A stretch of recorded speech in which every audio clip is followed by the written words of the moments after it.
ఈ రోజుల్లో డబ్బు బాగా సంపాదిస్తున్నారు కదా! అలాగే బాగా ఖర్చు పెడుతున్నారు కూడా.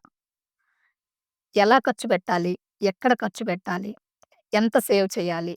అనే దాని మీద అవగాహన ఉంటే ఫైనాన్షియల్‌గా ఫిట్‌గా ఉన్నట్లే. ఈరోజు నేను ఈ వీడియోలో ఫైనాన్షియల్ మేనేజ్‌మెంట్ గురించి షేర్ చేసుకోవాలనుకుంటున్నాను. మీ జయ, జేకే స్ఫూర్తి ఛానెల్‌కి స్వాగతం.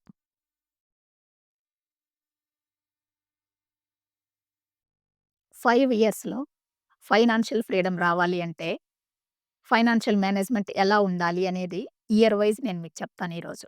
ఓకే. ఫస్ట్ ఇయర్‌లో 4 ప్లాన్స్ ఫాలో అవ్వాలి. ఏంటంటే బడ్జెట్ ప్లాన్ ఒకటి చేయాలి. ఎమర్జెన్సీ ఫండ్ క్రియేట్ చేయాలి. అలాగే సెకండ్ ఇన్‌కమ్ సోర్స్ ఒకటి స్టార్ట్ చేసుకోవాలి. తర్వాత అప్పులు తగ్గించుకోవటానికి కూడా ఒక ప్లాన్ ప్రిపేర్ చేసుకోవాలి. ఓకే. సో, బడ్జెట్ ప్లాన్ అంటే ఏంటంటే, సపోజ్ ఒక 1,00,000 ఇన్‌కమ్ వచ్చే ఎగ్జాంపుల్ నేను తీసుకొని చెప్తున్నాను. ఒక 1,00,000 ఇన్‌కమ్ వచ్చినప్పుడు 20,000 అనేది సేవింగ్స్‌గా అసలు పక్కన పెట్టేసేసేయాలి కంప్లీట్‌గా.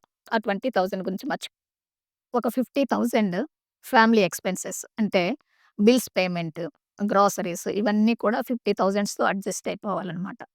రిమైనింగ్ 30,000 ఏంటంటే, ఇంకా షాపింగ్ కానీ, ఎంటర్‌టైన్‌మెంట్, ట్రిప్స్‌కి వెళ్ళినప్పుడు వెకేషన్‌కి ఏవైనా సబ్‌స్క్రిప్షన్స్ అలాంటివన్నీ కూడా ఆ 30,000తో ప్లాన్ చేసుకోవాలనమాట. ఓకే. 20,000 సేవ్ చేశాం కదా! ఆ 20,000ని మన సాలరీ 1,00,000 అనుకున్నాం కదా!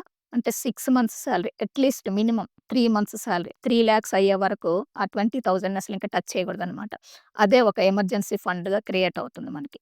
సో, ఈ ఫస్ట్ ఇయర్‌లో ఏంటంటే అన్ని ఫౌండేషన్స్ వేసేసేయాలి.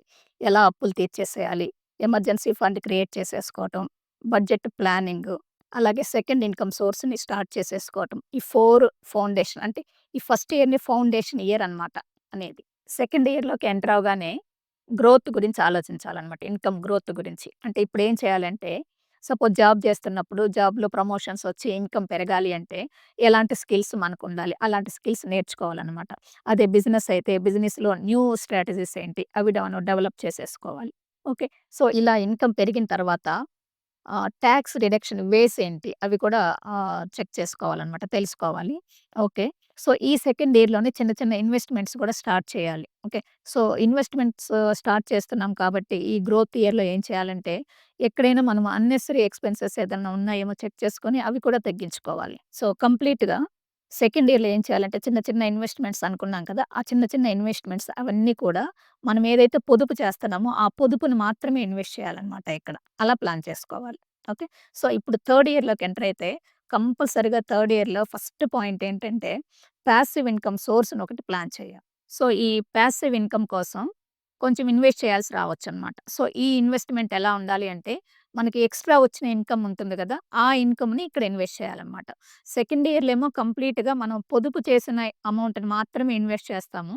ఇక్కడ మాత్రం ఎక్స్‌ట్రా వచ్చిన ఇన్‌కమ్‌ని ఇన్వెస్ట్ చేస్తాము. ఇన్‌కమ్ ఎక్స్‌ట్రా రాగానే మనం లైఫ్ స్టైల్ అప్‌గ్రేడ్ చేసుకోకూడదు. ఇది గమనించాలి ఇక్కడ. అలాగే క్రెడిట్ స్కోర్ పెంచుకోవాలనమాట. ఎందుకంటే ఫ్యూచర్ పర్పస్‌కి మనము లోన్‌కెళ్ళినప్పుడు క్రెడిట్ స్కోర్ బాగుంటే కొంచెం బెనిఫిట్స్ ఎక్కువుంటాయనమాట. సో, ఇలాగా థర్డ్ ఇయర్‌ని మనం ప్లాన్ చేసుకొని కొంచెం స్టెబిలైజ్ అవ్వచ్చనమాట ఇన్‌కమ్‌లో. ఓకే.